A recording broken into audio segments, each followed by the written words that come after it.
if you're missing your specific person and you find yourself constantly being attached to them and incessantly thinking about them through a big portion of your day, well, in this video, my friend, my intention is to share with you exactly what you need to do to shift that dynamic so that your specific person also starts missing you and you can actually like meet and share together in this feeling of connectedness where both of you miss each other. And this is actually like, yeah, we can see this as a form of love, so it's really beautiful. If you want to get to that stage, stay with me until the end of the video and I'm sure it will be much more easier to you. That being the case, my friend, let's directly begin. So first of all, I want to state the fact that there are ultimately two types of people who are manifesting their specific person. One of them, they're like the type of person who consistently misses them, who it's like your specific person is always on your mind. You cannot live with them. Be you cannot be productive. You cannot focus on the rest of your day on like meeting with other friends, doing your job, following your passions, because your specific person is always on your mind and it's almost destructive. So it's like you're sabotaging and like being toxic in your own life, in other aspects of your life, because your specific person is always on your mind. And if this is the case, my friend, then you're toxically attached. So this is not the place you want to be, because there is another type of person and you want to shift to this second dynamic that I'll explain in a second. So the second dynamic, it's basically, again, you miss your specific person, but instead of them being like a source of pain for you, they're a source of inspiration, because you see your specific person and this feeling that you miss them, it inspires you to be more productive, to work on yourself, to be the best version of yourself, because you want to love them to the best of your ability. You want to have like great time with them. You want to spend your life with them, maybe. So it's important for you to be the best version of yourself for them. So in the second case, in this second scenario, you're the one who is being inspired from your specific person. So if you miss them, this is a source, this is a fuel for your inspiration. And you need to get to that second stage. So I will actually, in a second, I will explain to you three things that you can try and that you can do to get to that stage. But before that, I have written down like Neville's quote, which I want to read you, because it will give you a better understanding of why it's not productive to be attached to this state of missing your specific person, and why it can be destructive and not work in your best interest. So here is what Neville states, and this is really crucial to understand. Neville states that man is incapable of passing from one state of consciousness into another state of consciousness, into another heightened state of consciousness, unless he releases from consciousness that which he now entertains, for it anchors him where he is. Now, what does that mean? Well, if you're incessantly missing your specific person and you're like incessantly thinking about them, you cannot let go. You just cannot let go. They're always on your mind. Well, this, my friend, this state, it's a lower state of consciousness. So in this state, what you're actually saying, energetically saying, is that like my specific person is so special that if I don't miss them, I'll never have them in my life. Which what it means, like um, if we look objectively, what it means is that I'm putting my specific person on such a pedestal that I see myself as unworthy for them, and that's why I'm missing them all the time. I feel unworthy of my specific person. This is what the feeling of missing somebody, if it's incessant, means. Because if it's only from time to time, then it's perfect. It's like a really cute and sweet way to show your human love to your specific person. But if your specific person is always on your mind, then it becomes destructive, my friend. Then you cannot, like, man is incapable of passing from one state of consciousness into another unless he releases from consciousness that which he now entertains. You cannot pass to the state of consciousness in which you are already together with your specific person and you bask and enjoy and share the love you and connectedness and closeness you have together when you're constantly missing them. Not possible. Because when you miss them, you say, they're not mine. It's like, I am afraid, I am worried. Part of me feels anxious that I am not worthy of my specific person. I'm not worthy of their love, of their affection. You need to release that from your consciousness. And there are three ways you can do that. So now let's get directly into them. And like those three ways depend on how how closely you are connected to your specific person already. So if you already have some form of a relationship with them and like you just find yourself that you're attached to them, maybe you'll find the first way the most appropriate. So the first way is to just be as transparent as transparent about your feeling as possible.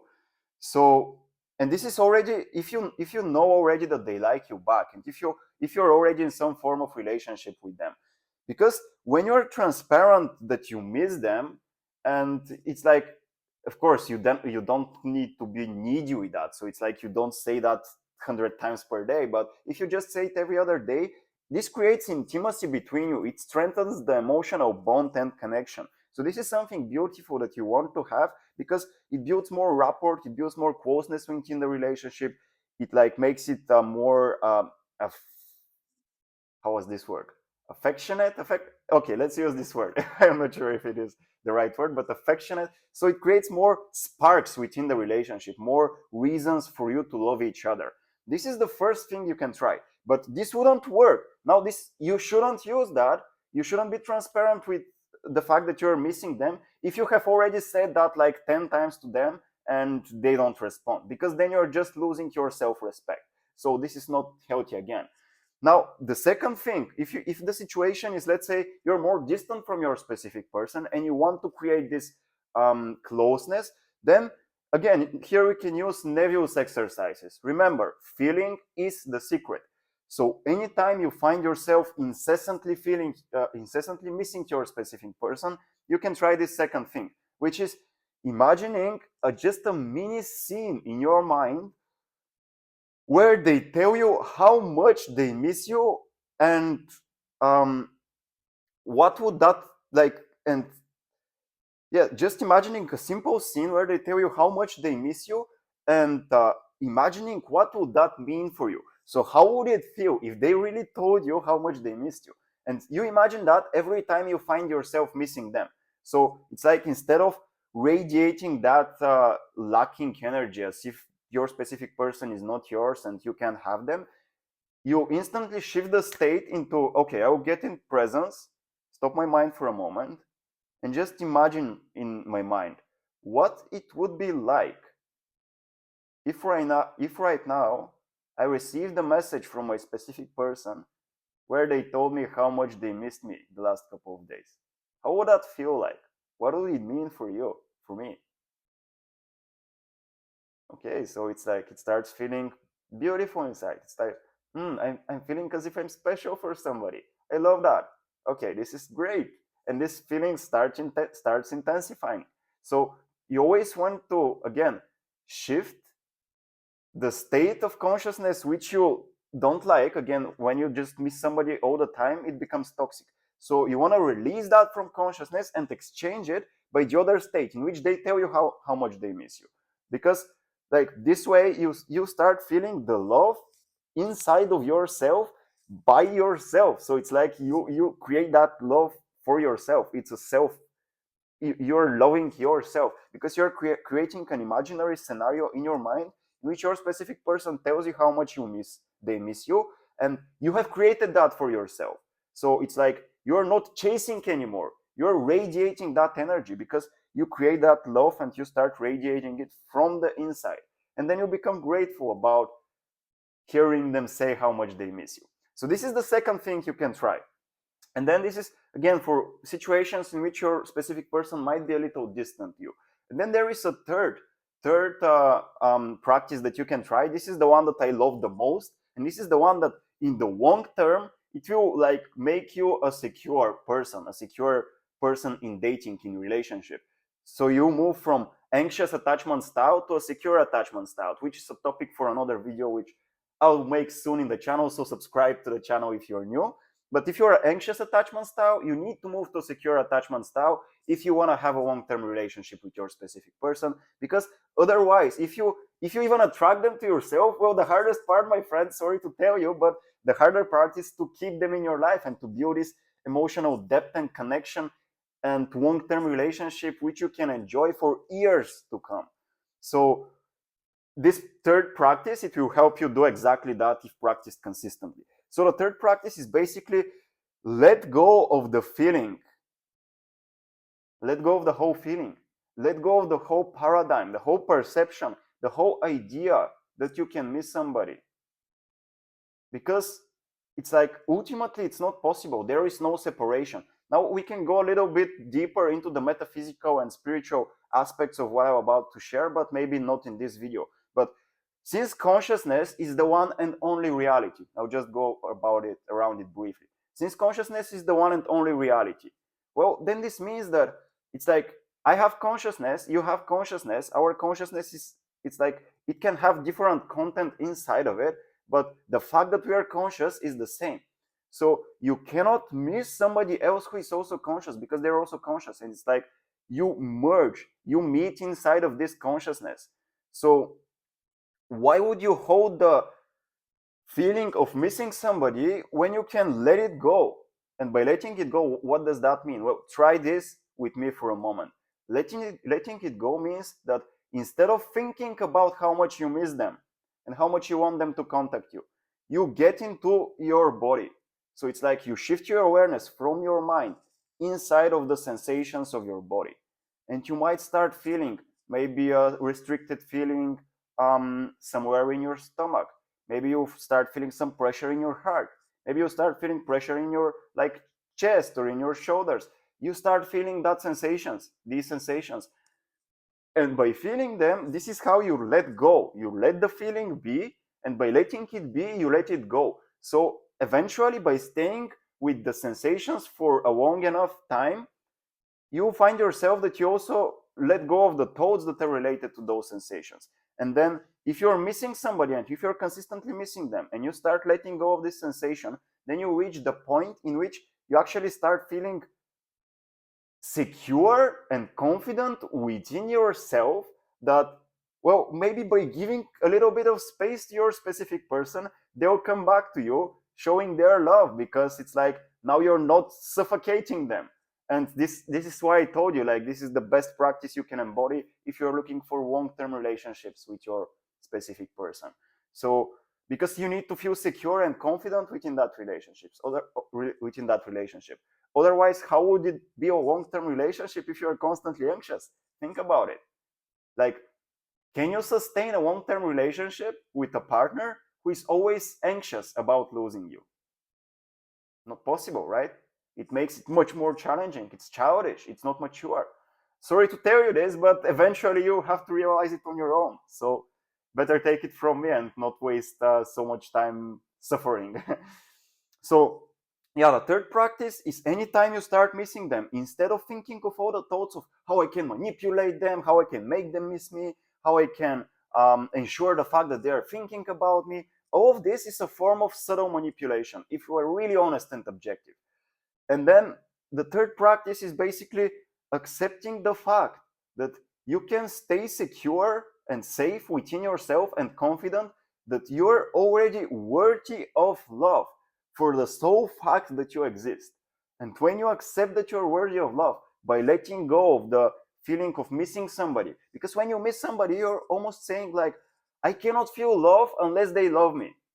And love, my friend, it's an inside feeling. Whenever you feel love, it's never on the outside. Somebody might reflect back to you that love, but it's always you're feeling it always on the inside, in your heart. So you can feel that love without the presence of your specific person. And by accepting that, by letting go of the feeling that you're missing somebody, just feel it through, let it come up and let it go. Then, which takes like presence. It takes presence. You need to be present within what happens inside of your body. And by doing that, you can radiate that love. You can start accepting it on the inside as if it's like independent of anything. So you can feel love because you exist, for the sole reason that you exist. And when this happens, then almost automatically your specific person, if it were meant to be, they will come back to you and they will show you their love. So this, my friend, is the third and most crucial practice. But before that, you can also try the other ones. If you already have a connection, just to sum it up, if you already have a relationship with them, be transparent about the fact that you miss them. If they're a little bit distant and you want to practice the law of assumption and Neville Goddard's teaching, well, imagine a mini scene where they tell you how much they miss you and you feel the gratitude of that. And repeat it a couple of times, like 5 times at least, anytime you find yourself missing your specific person. Because this way you shift the state. Instead of being the one who chases, you become the one who is being chased, which again is, it's like a vehicle you can use to reach the third practice, which is just letting go. Let it go and it will come back. This is like the one that it's promised to deliver results if you consistently practice it. The other ones for sure, but they're almost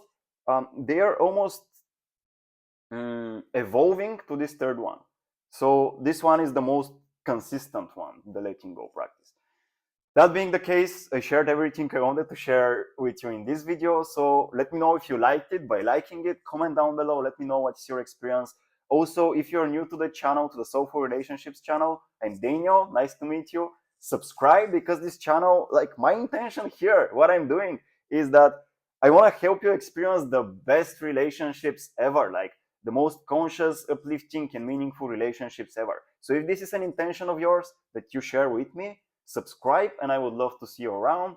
And also, if you still haven't gone through the 3-day mini course of how you can actually attract only conscious, uplifting, and meaningful relationships, there is a link in the description for my Facebook group.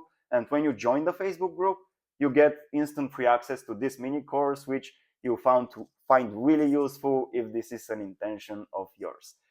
Thank you so much for watching. Like, comment down below, subscribe, and I will see you in the next video. For now, bye bye, my friend. I love you.